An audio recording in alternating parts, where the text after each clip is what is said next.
Anak-anakku, Assalamualaikum warahmatullahi wabarakatuh. Baik, minggu kemarin kita sudah membahas tentang sistem operasi jaringan. Nah, pada kesempatan kali ini kita akan membahas tentang DHCP. Apa itu DHCP?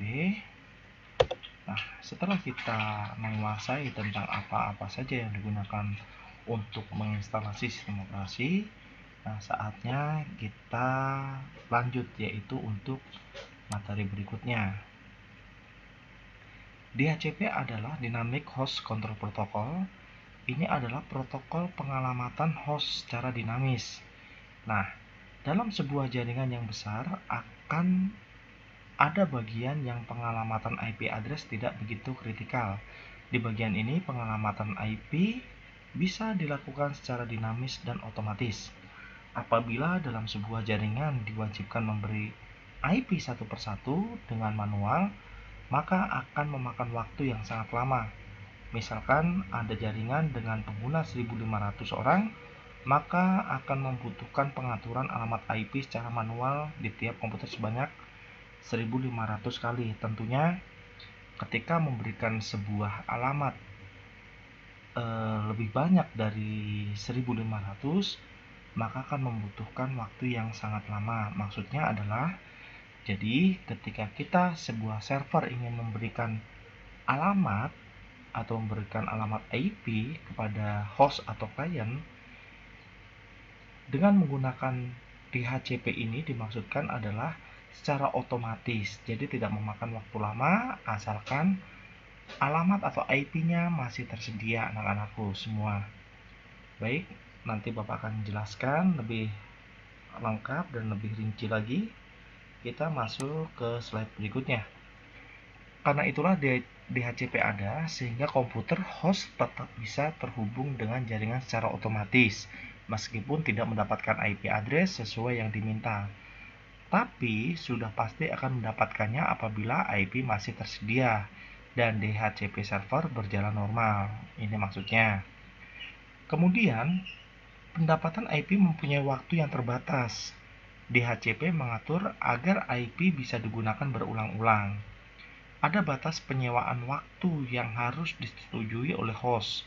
Jadi ketika waktu penyewaan habis, maka host bisa menentukan apakah dia ingin menyewa IP lagi atau berhenti supaya DHCP server bisa memberikan IP tersebut ke host lainnya. Maksudnya gini, ketika kita terkoneksi ke internet dengan menggunakan DHCP ini, nah otomatis IP misalnya 192.168.1.10 kita gunakan, di saat itulah IP itu punya kita, tidak bisa digunakan oleh host lain atau klien lain atau orang lain.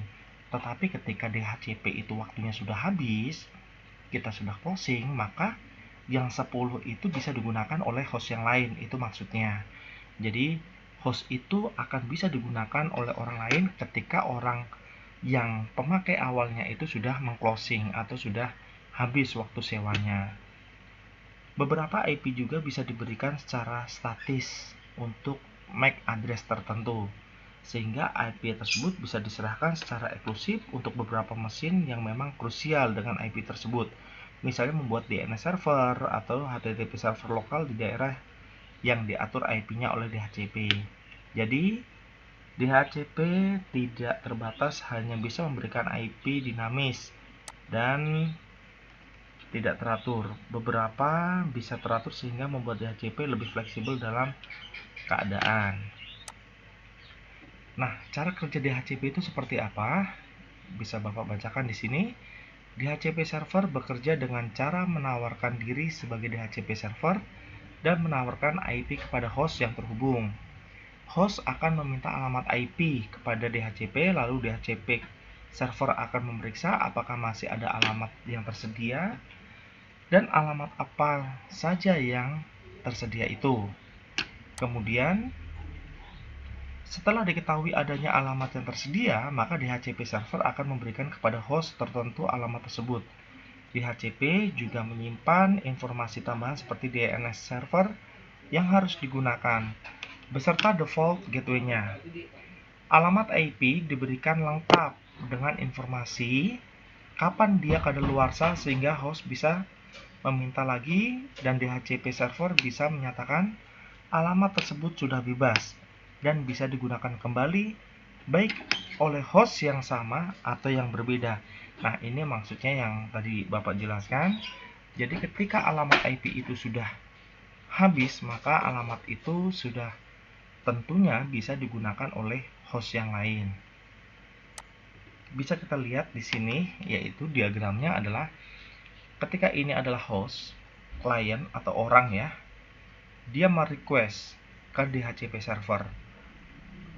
Contoh seperti ini, misalnya host ini adalah alamatnya 192.168.1.10, kemudian ini .11.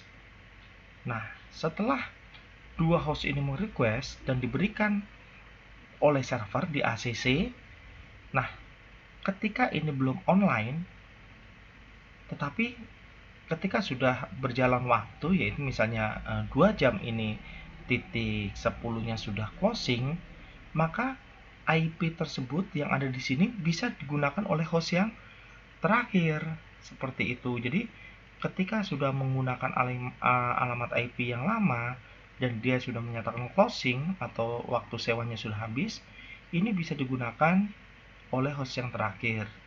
Jadi ini yang titik 11, ini berubah menjadi titik 10, seperti itu. Nah, di sini adalah simulasi menggunakan Cisco Packet Tracer. Nah, di sini misalnya sebuah server adalah 192.168.100.2/29. Nah, kemudian di sini ada sebuah klien dihubungkan ke terminal. Nah, disinilah klien-klien itu merequest sebuah server. Nah, tentunya alamat yang melewati jalur ini nanti akan dikirim sesuai jalur atau permintaan IP berapa yang akan dituju. Seperti itu. Maka dengan sigap server akan memberikan sebuah alamat IP. Ya, nah nanti kita akan bandingkan DHCP kemudian sama yang statis atau alamat IP yang sudah ditentukan. Seperti itu. Oke, untuk yang terakhir di sini ada flowchart. Nah, DHCP meminta alamat, ya, host meminta alamat. Lihat apakah tabel alamat IP masih mempunyai atau masih kosong. Nah, kalau memang host meminta dan alamat masih kosong dijawab iya, maka berikan alamat IP. Nah, di sini server memberikan sebuah alamat IP, ya. Tetapi kalau tidak, berarti si host tersebut tidak bisa terkoneksi dengan internet atau tolak permintaan. Nah, ketika iya, alamat IP diberikan, lalu catat IP yang diberikan, ya, bahwa IP tersebut bisa digunakan. Jika memang IP yang di sini itu adalah masih tersedia. Oke, baik. Itu adalah penjelasan secara singkat tentang DHCP. Kalaulah memang ada pertanyaan, nanti bisa kita bertemu di kelas Zoom Meet atau Gmeet. Boleh kalian berikan pertanyaan atau bagian mana saja yang masih kalian masih bingung, seperti itu. Mungkin kurang lebihnya mohon maaf. Terima kasih. Wassalamualaikum warahmatullahi wabarakatuh.